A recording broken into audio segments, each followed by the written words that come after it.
सुबह सुबह early morning में इंस्टाग्राम पर नरेंद्र मोदी जी लाइव आते हैं और कुछ ऐसा कहते हैं कि सोनम वांगचुक जो पिछले 26 दिनों से भूख हड़ताल पे बैठे हुए थे वो अपनी भूख हड़ताल तोड़ देते हैं और सिर्फ आंदोलन को आगे शांतिपूर्ण चलाने के वादे के साथ आगे बढ़ते हैं। जी हाँ, सबसे पहले ये बात समझ लीजिए कि मैं सिर्फ लीगल वीडियो और इन्वेस्टमेंट रिगार्डिंग और मार्केट रिलेटेड वीडियोस बनाता हूं। तो आज ये वीडियो क्यों बना रहा हूं? क्योंकि कहीं ना कहीं ये वीडियो इम्पैक्ट करेगी मार्केट को भी। ये जो परिस्थिति आई है, ये जो वक्त आया है, वो बहुत कुछ सिखाएगा आपको। यहाँ पे एक ऐसी बात देखी गई है कि एक अच्छे इंसान को सिर्फ और सिर्फ एक मोहरा बनाकर कैसे यूज किया गया। इस वीडियो में सावचेती कैसे रखनी है आपको और किस किस बातों का ध्यान रखना है, कब कब आप अच्छे लोग भी बुरे लोग के भोग बन सकते हैं, उस बात को भी आपको ध्यान रखना है। लेकिन कई बार हमें खुद को बकरा बनाकर हलाल भी हंसते हंसते हो जाना पड़ता है, जो हुआ है सोनम वांगचुक के साथ। ये वही सोनम वांगचुक है जिसने देश को ये नारा दिया, चाइना को पीछे हट करो, बॉयकट चाइना, जितना हो सके उतना इंडियन आइटमों का यूज कीजिए। साथ ही साथ ये वही बंदा है जिसने लद्दाख में आई पानी की शॉर्टेज को एक आर्टिफिशियल ग्लेशियर बनाकर पूरा किया। और जहां हम एक गिलास पानी न मिलने पर हमारी हालत खराब हो जाती है, वहां लाखों लीटर पानी का बंदोबस्त इस शख्स ने किया। इसी शख्स ने इंटरनेशनल अवार्ड भी उसके लिए हासिल किया। यूएसए कनाडा जैसी कंट्री भी उस टेक्नोलॉजी का यूज करना चाहती है। और तो और इंडियन आर्मी के लिए एक सोलर बेस शेल्टर भी इसने बनाया। पिछले कई सालों से इंडिया जैसी कंट्री के लिए बहुत कुछ किया है इस शख्स ने। लेकिन ये जो शांति प्रिय आंदोलन चल रहा था, पिछले काफी दिन से सोनम वांगचुक हड़ताल पे बैठे हुए थे, फिर भी गवर्नमेंट की ओर से कोई भी तरह का रिप्लाई नहीं आया, जो आखिर में जाकर इसमें सीजेपी यानी कि कॉकरोच जनता पार्टी ने इंटरफेयर किया। और उसके बाद स्लोली स्लोली ये जो आंदोलन में अलग अलग पार्टी के लोग आए और इस आंदोलन ने एक विकराल हिंसक स्वरूप ले लिया। और फिर कई लड़कियों के साथ बदतमीजी होने के वीडियो सामने आए। पुलिस ने काफी बुरी तरह से आम जनता को, स्टूडेंट को पिटा, उसके रिलेटेड वीडियो सामने आए। पुलिस ऑफिसर को भी चोटें लगी, कुछ पुलिस ऑफिसर डेथ भी हुई, यानी कि उन्होंने इस जहां को अलविदा भी कहा। सबसे पहले तो ये समझिए कि सोनम वांगचुक ने ये हड़ताल क्यों की थी।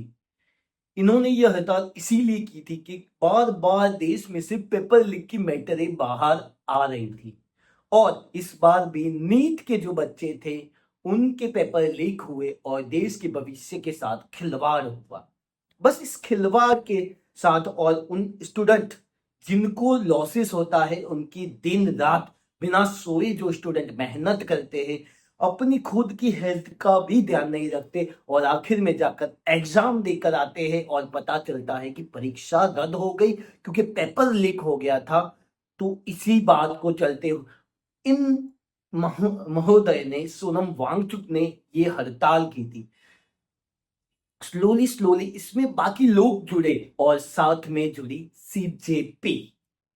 ये वही एंट्री है जिसने इस आंदोलन को हिंसक की ओर मोड़ दिया।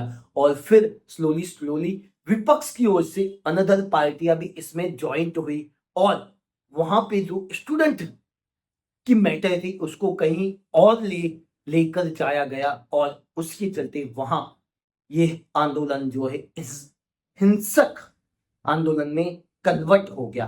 कहा जा रहा है कि वहां पे आतंकवादियों के लिए, उन्हें रिलीज करने के लिए भी आवाजें उठाई गई और कई ऐसी हरकतें की गई जिसका स्टूडेंटों से कोई लेना देना था ही नहीं। तो काफी जो जेन्युइन पर्सन थे जो उस आंदोलन को सपोर्ट करने गए थे वो वहां से बैकआउट हुए और अपने घर लौट गए। स्टूडेंट की मैटर थी तो इन स्टूडेंट की ही मैटर लेनी चाहिए। इन्होंने धर्मेंद्र प्रधान का इस्तीफा मांगा था, बिल्कुल सही था। एक एजुकेशन मिनिस्टर रिस्पॉन्सिबल है इसके लिए, उसे इस्तीफा देना चाहिए था। लेकिन आखिर में जो हुआ, पॉलिटिकल बेनिफिट के लिए सोनम वांगचुक का शायद फायदा उठाया गया और इस आंदोलन को हिंसक करके कुछ ऐसी मांगे पूरी करवाने की कोशिश की गई जो मांगे देश के भविष्य के लिए अच्छी नहीं थी। और उन्होंने जो शांतिपूर्ण आंदोलन जंतर मंतर पे किया था, उस आंदोलन की जो लिमिट थी, यानी कि कुछ एरिया डिसाइडेड थे, उस एरिया को भी क्रॉस किया और उसी के चलते पुलिस को मजबूर होकर हिंसा रोकने के लिए हिंसा का ही शायद सहारा लेना पड़ा और उन्होंने लाठीचार्ज किया और अनदर एक्शन लिया। इसमें हम पुलिस को भी गलत नहीं कह सकते, क्योंकि जो पुलिस ये नहीं करती तो न जाने हिंसक आंदोलन कितना और हिंसक हो जाता और आतंकवादियां जो लोग होते हैं, आतंकवादी मानसिकता वाले जो लोग होते हैं, सिर्फ अपने चंद फायदों के लिए वहां पे बहुत बड़ी हिंसा उठा देते, हिंसा पैदा कर देते और कई लोगों की जान चली जाती। क्यों?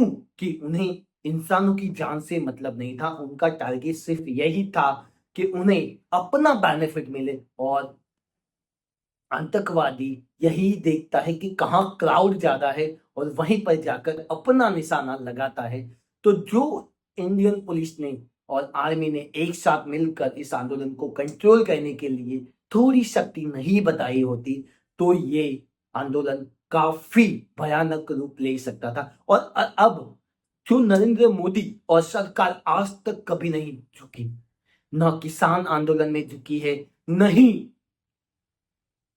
लद्दाख आंदोलन में झुकी है।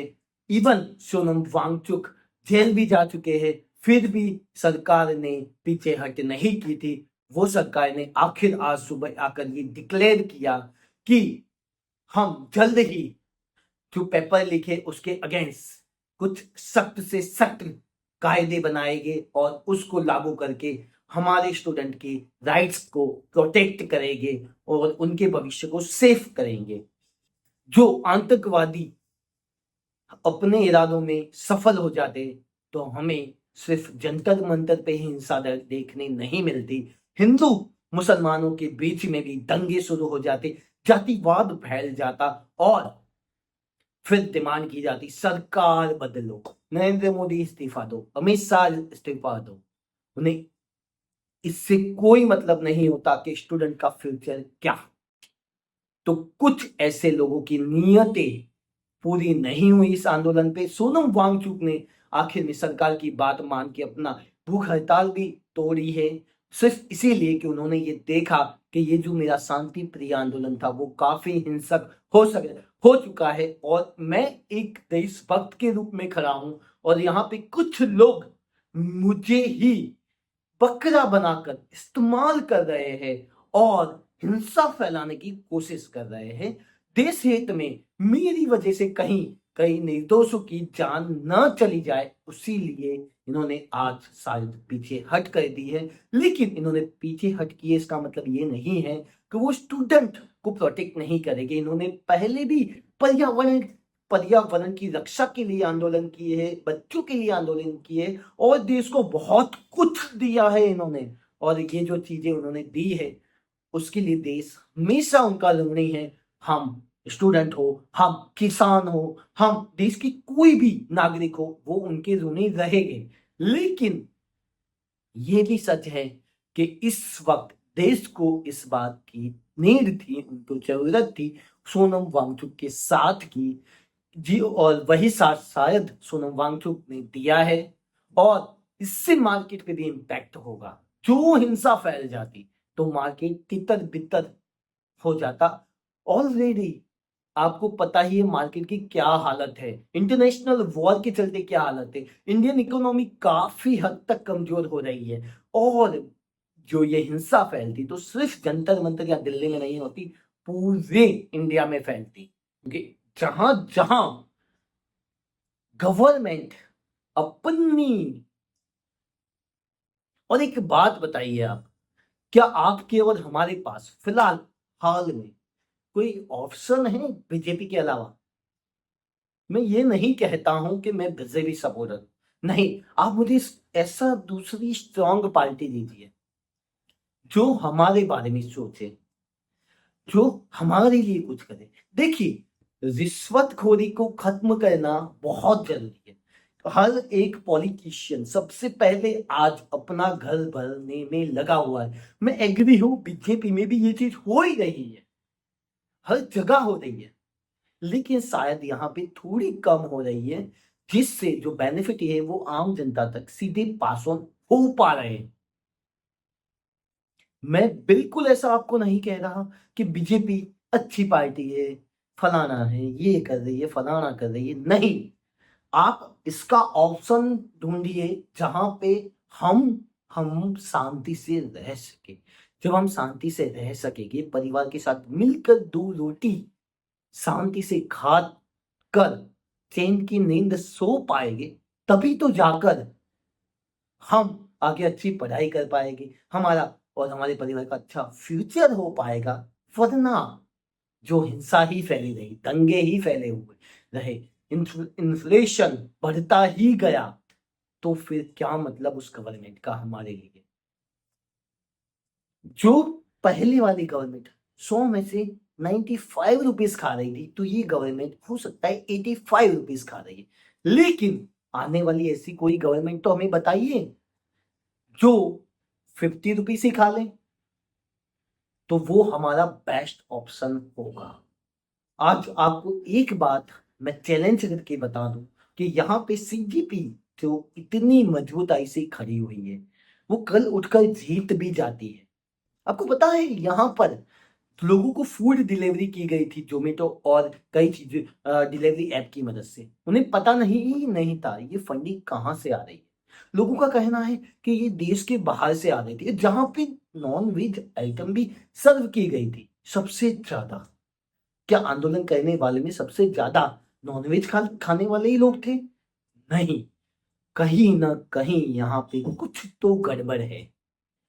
ये एक अमेरिका से पढ़कर आया हुआ बंदा यहाँ पर आकर इतना बड़ा प्रोटेक्ट कर रहा है, इतना बड़ा सोशल मीडिया नेटवर्क चला रहा है और एक पार्टी खड़ा कर रहा है, जिसने खुद तो शायद कभी मुसीबतें झेली ही नहीं होगी, वरना वो खुद क्यों बाहर गया पढ़ाई करने के लिए? बताइए। ये ही जो पार्टी से उनकी आज की नेटवर्थ देखिए और 2 साल के बाद की नेटवर्थ देखिए, शायद आपको कुछ समझ में आ जाए। धन्यवाद।